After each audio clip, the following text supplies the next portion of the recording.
Ya emang jerih payah, namanya usaha itu dari nol itu ya benar-benar sangat sulit, jatuh bangun. Tapi alhamdulillah sekarang udah punya outlet di mana-mana. Saya dari modal 5 juta. 5 juta saja bisa sampai berkembang segini kan? Nekat, alhamdulillah sampai berkembang sampai modal sekarang. nekat. Iya, nekat dan semangat. Nekat dong nggak semangat nggak jadilah. Iya.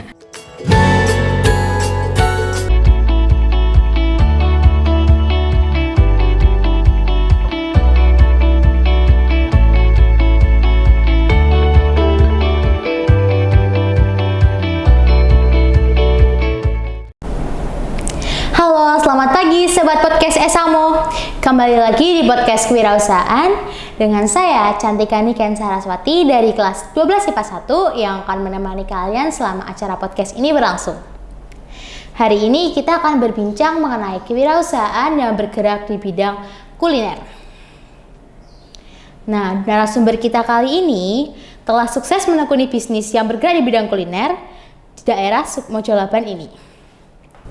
Sebelumnya, mari kita sambut dengan hangat Ibu Supriyati, pemilik usaha Siomay Kang Nanang sekaligus anggota UMKM Sukoharjo. Selamat pagi Ibu. Selamat pagi juga. Selamat datang di Esamo Podcast. Ya. Gimana kabar Ibu hari ini? Alhamdulillah sehat selalu. Terima kasih telah menyempatkan untuk hadir di acara Esamo Podcast pada pagi hari ini. Sama-sama. Tanpa berbasa-basi lagi, mungkin kita bisa langsung lanjut ke pertanyaan aja ya Bu. Oke, siap. Kalau boleh tahu nih Bu, mengapa Ibu mulai memilih untuk mendirikan usaha di bidang kuliner ini Bu? Oh ya, saya melihat peluang daerah Mojolaban itu belum ada kuliner. Makanya saya berniat kuliner somai batagor. Makanya saya berniat untuk membuka di daerah Mojolaban. Alhamdulillah. Ya emang jerih payah, namanya usaha itu dari nol itu ya benar-benar sangat sulit, jatuh bangun. Tapi alhamdulillah sekarang udah punya outlet di mana-mana. Saya bisa berjualan di luar kota, di luar daerah pun saya juga udah bisa.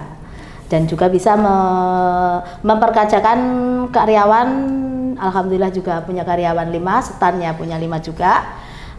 Berkat kerja keras saya pokoknya ya semangat dan semangat. Ya.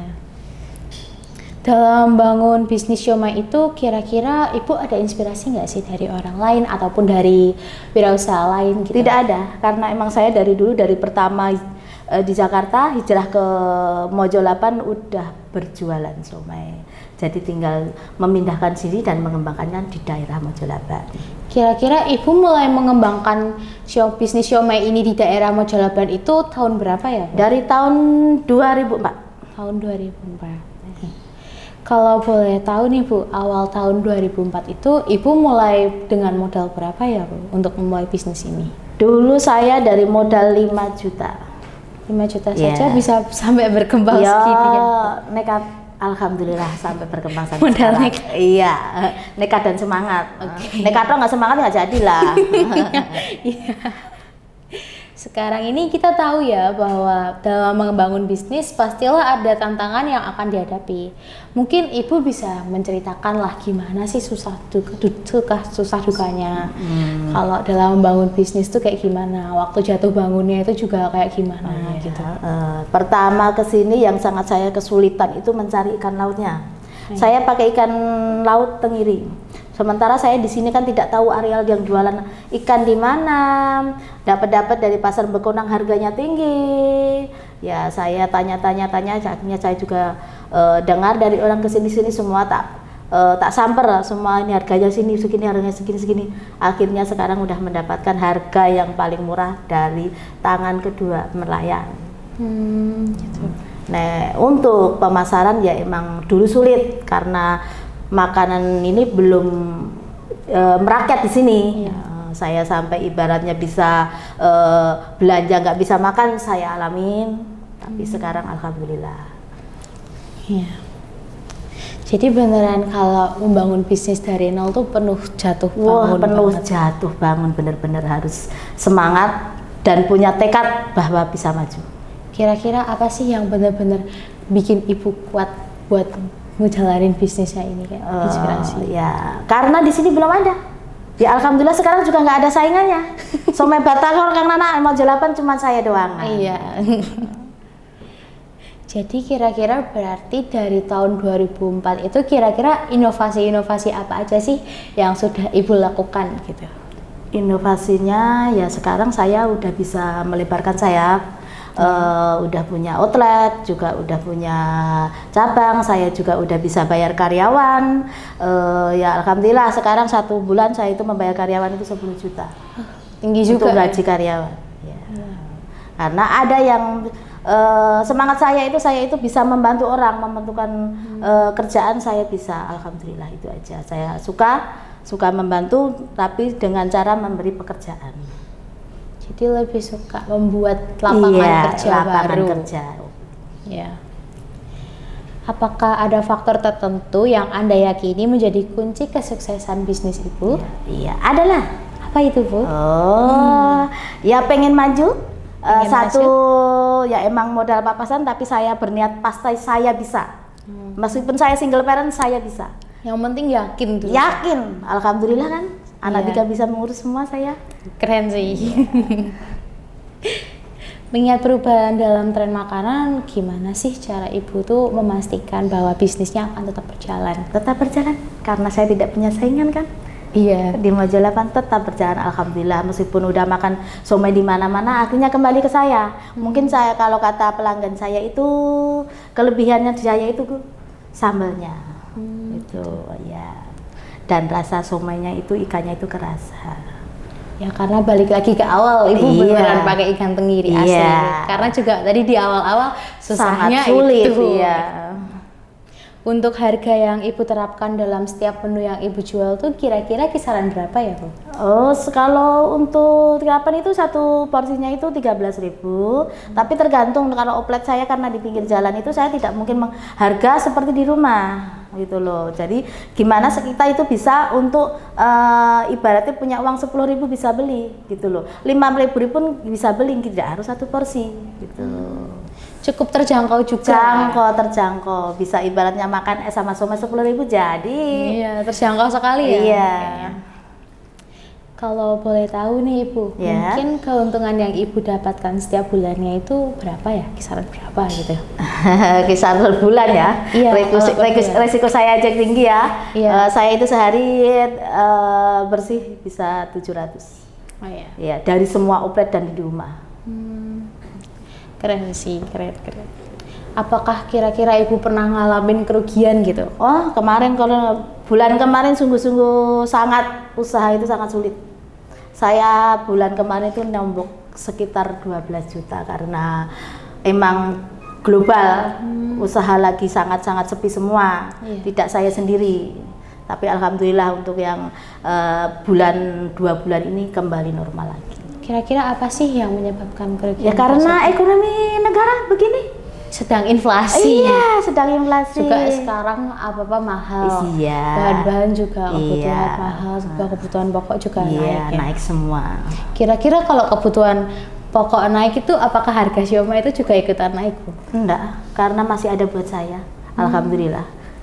Tapi semua tidak saya kurangin seperti pertama dulu. Jadi tetap sama aja. Tetap sama. Kira-kira bagaimana sih Ibu mendefinisikan arti sukses dalam bisnis? Arti sukses dalam bisnis? Iya. Arti sukses dalam bisnis yaitu saya bisa mencukupin kebutuhan saya dan juga keluarga saya. Pokoknya yang penting udah cukup. Iya cukup. Ya tidak cukup harus ada lebihnya lah.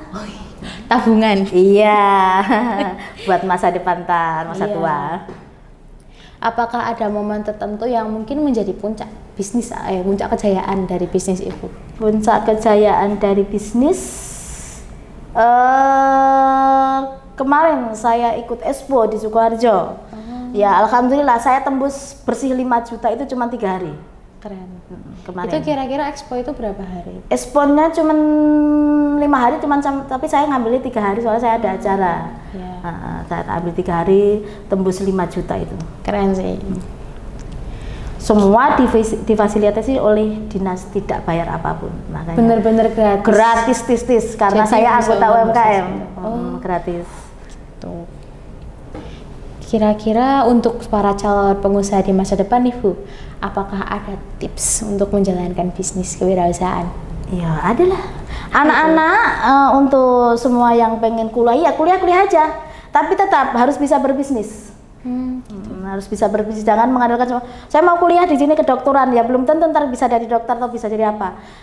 Bisnis lah yang utama, tapi tetap asal kita punya niat, semangat, maju, pasti bisa. Kira-kira cara ngembangin bakat untuk kayak berbisnis kayak Ibu tadi itu apa ya? Kalau misal untuk anak-anak seperti kita itu gimana ya Bu? Ya sekarang kan bisa online kan Dek, bisa online. Dari pertama kita ambil punya orang, kita onlinein, siapa tahu ntar bisa sendiri. Oh biasa yang dipanggil dropshipper iya. itu ya? Mungkin ada yang mau niru juga boleh loh. Apakah ada pesan atau inspirasi terakhir yang mungkin mau Ibu sampaikan kepada pemirsa?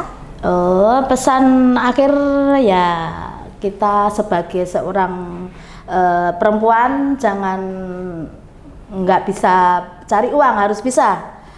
Kita tidak tahu ntar gimana kedepannya.